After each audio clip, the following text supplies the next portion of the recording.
Uang memang bukan faktor utama untuk mendapatkan kebahagiaan, tetapi tanpa uang, manusia akan sangat sulit untuk mendapatkan kebahagiaan. Karena itu, manusia rela bekerja dari pagi sampai dengan larut malam hanya untuk mendapatkan uang. Sebenarnya, siapakah pencipta sistem keuangan di dunia ini? Adakah kelompok yang mengatur dan mengontrol uang kita? Sehingga seakan-akan yang kaya akan terus menjadi kaya dan yang miskin akan bertambah miskin dan sulit untuk menggapai kekayaan. Walhasil, jika kita mempelajari secara detail dan jelas, kita akan mendapatkan satu informasi yang luar biasa tentang adanya pimpinan para dewa yang membuat Dark Continent bekerja dengan sistem mereka. Yang mana sekarang kita hidup berada di dalam Dark Continent yang dikontrol dan dikendalikan oleh mereka.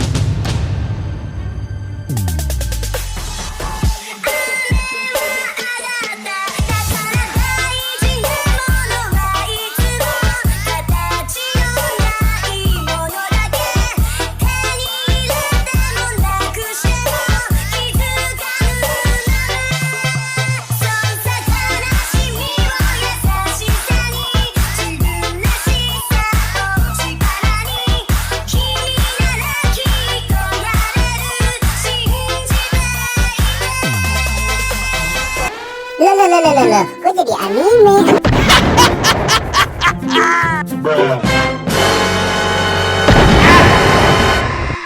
A few moments later. Sorry, cukup bercandanya ya. Oke, kita lanjutkan pembahasan kali ini terkait sistem keuangan global. Setelah kita mengetahui betapa busuknya permainan dari elit global dan pimpinan para dewa yang telah membuat sistem ini, apa tindak lanjut kita?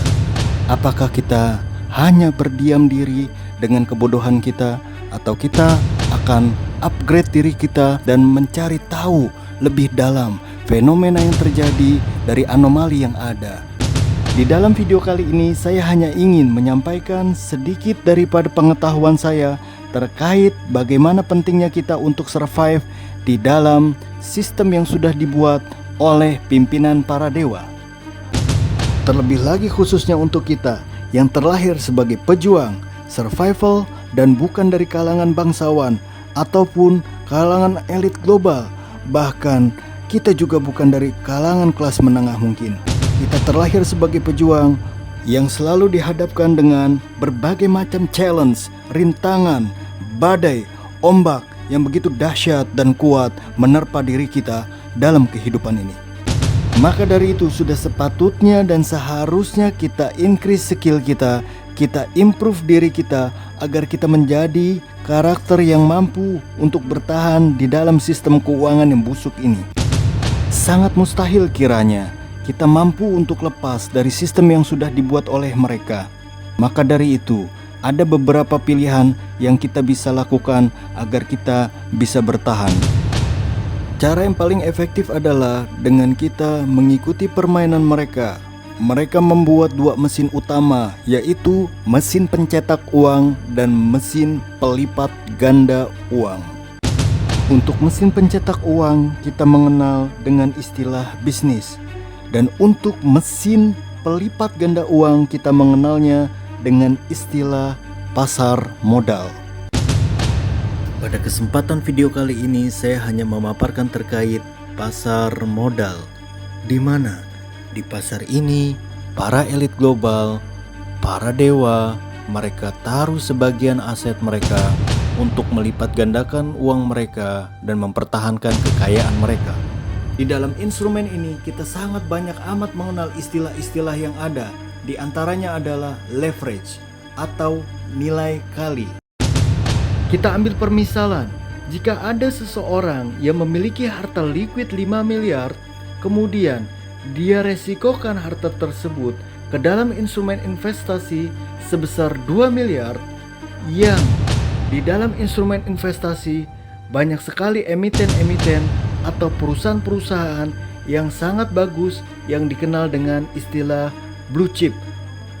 atau dikenal dengan perusahaan yang reputasinya sangat bagus, yang pada setiap tahunnya diperkirakan estimasi kenaikan sahamnya sebesar 15 sampai dengan 20% pada setiap tahunnya. Maka dapat disimpulkan dari hitungan tersebut, diestimasikan bahwa orang yang meletakkan uangnya 2 miliar, dia akan mendapatkan untungan sebesar 400 juta pada tiap tahunnya. Sedangkan kita bayangkan, jika seseorang yang bekerja di sebuah perusahaan, dia digaji dengan 7 juta rupiah per bulan, apabila dikalikan 12, maka dalam 1 tahun, dia hanya mendapatkan uang sebesar 84 juta rupiah, itu pun belum dipotong oleh pajak penghasilan dan beban lainnya. Kita bisa bayangkan bagaimana para pemilik modal sangat amat dapat diuntungkan dengan instrumen ini. Ketika mereka memiliki peluru yang banyak, mereka masukkan ke dalam instrumen ini, maka mereka akan meraup keuntungan yang sebesar-besarnya. Betapa mudahnya mereka mendapatkan keuntungan dari instrumen ini.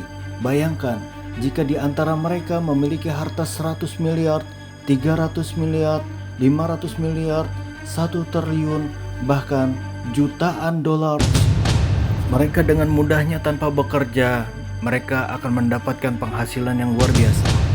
Dan banyak sekali di antara mereka yang menjalankan bisnis finansial, yang bisnis ini adalah bisnis yang membuat orang semakin kaya dan bertambah kaya.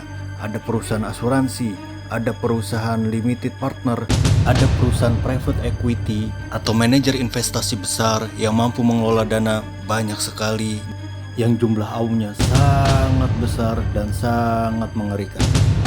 Dari hal ini kita harus belajar bagaimana para elit global mampu untuk mempertahankan kekayaan dan melipat gandakan uang mereka sebanyak-banyaknya. Maka dari itu sudah sepatutnya kita jangan mau dibodoh-bodohi untuk beberapa kalinya, dan bahkan kita pertaruhkan nyawa kita untuk mereka tanpa kita sadari. Minimal kita mampu memperbaiki diri kita dan sekeliling kita untuk menjadi lebih baik.